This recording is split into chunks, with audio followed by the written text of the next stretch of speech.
Hello students.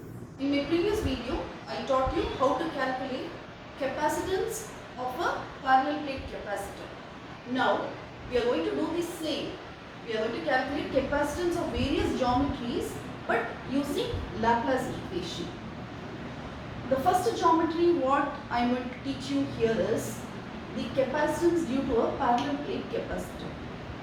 Consider a parallel plate capacitor.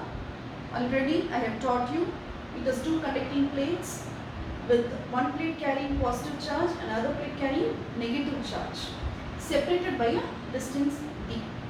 Now here we consider that these plates are aligned along x axis. So this plate is placed at x equal to 0 and this plate is placed at x equal to d. So the plate which is at x equal to 0, the potential is 0, and the plate which is at x equal to d, the potential is v is equal to v naught. And these two are separated by a distance d. These are the factors which we need to remember. And the area of cross section of the plate is A.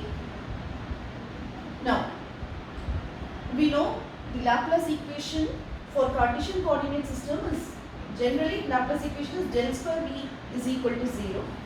And for Cartesian coordinate system, it is dou square V by dou x square plus dou square V by dou y square plus dou square V by dou z square equal to 0.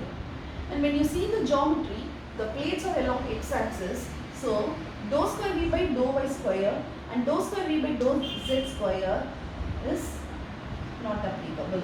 So, the above equation reduces to dou square V by dou x square is equal to 0.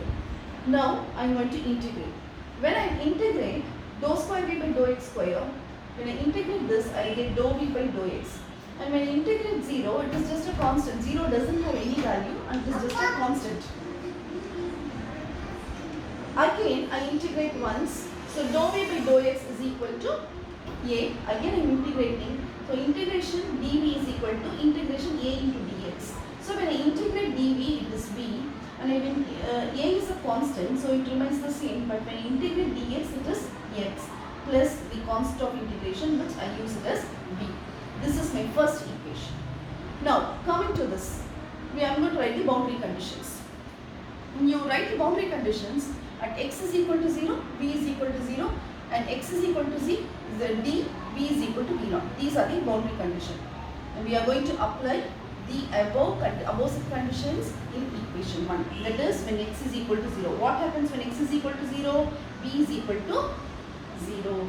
So when v is equal to 0, obviously v will become 0. That's why v is equal to 0.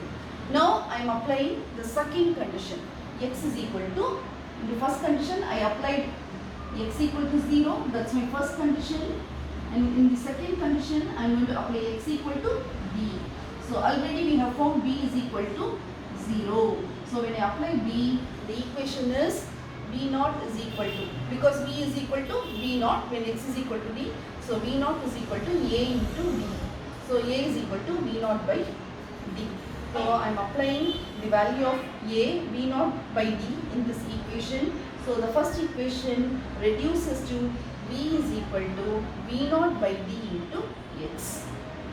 Okay, so far I hope you understand. Now I am going to calculate electric field. You all know that the electric field and potential are related with this equation. E is equal to minus del V. What is del V? It is called as potential gradient. It is called potential gradient, and the negative sign signifies that the potential and electric field are opposite to each other. The direction is opposite to one another. So I can write electric field as again minus dou V by dou x. Actually del V I can write as, del V can be written as dou V by dou x plus dou V by dou y plus dou V by dou z. Since the plates are inclined along x-axis, dou V by dou y, dou V by dou z does not have any value. So the equation reduces to dou V by dou x. And Ax tells you it's a unit vector which signifies the direction. That is, the electric field is along x-axis. So minus dou by dou x, instead of v, substitute this value v naught by d into x, Ax vector. So when I differentiate with respect to x I have, so it is, when you differentiate x, it is 1. So I will get E is equal to minus V naught by D. Now I am going to calculate V naught by D into Ax vector. Now I am going to calculate electric flux density. You know electric flux density D and electric field E are related as D is equal to epsilon E. What is epsilon? Epsilon is permittivity or the dielectric material. So now I apply this value minus V naught by D. So minus epsilon into V naught by D into Ax vector. Now what is Gauss law? Gauss law is the surface integral of the normal component of electric flux density vector over a closed surface is equal to the total charge enclosed by the surface, is equal to total charge enclosed by the surface. Now we have to find capacitance. The value of the capacitance, or the definition of the capacitance is C is equal to Q by V. So I have Q and I have V. So when I bring this V to the denominator, I will have epsilon A by D. You may wonder where the A has come from. I have substituted D is equal to minus epsilon V naught into D here, and when I integrate ds, it is S. S is the surface area.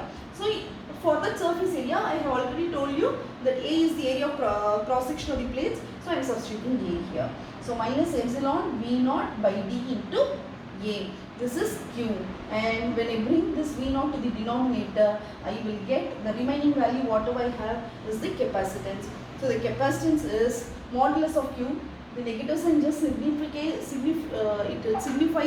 the direction of the field. Here when you calculate the capacitance, it doesn't have any importance. So what I do, I take the modulus. So modulus of Q by V naught, when I take modulus of Q by V naught, capacitance C is equal to epsilon A by D farad. So from this I can infer you that C is equal to epsilon A by D, that is capacitance is directly proportional to the area of the plates and inversely proportional to the distance. You can see from this last expression, that is your capacitance due to a parallel plate capacitor, and we have derived it using Laplace equation. Thank you.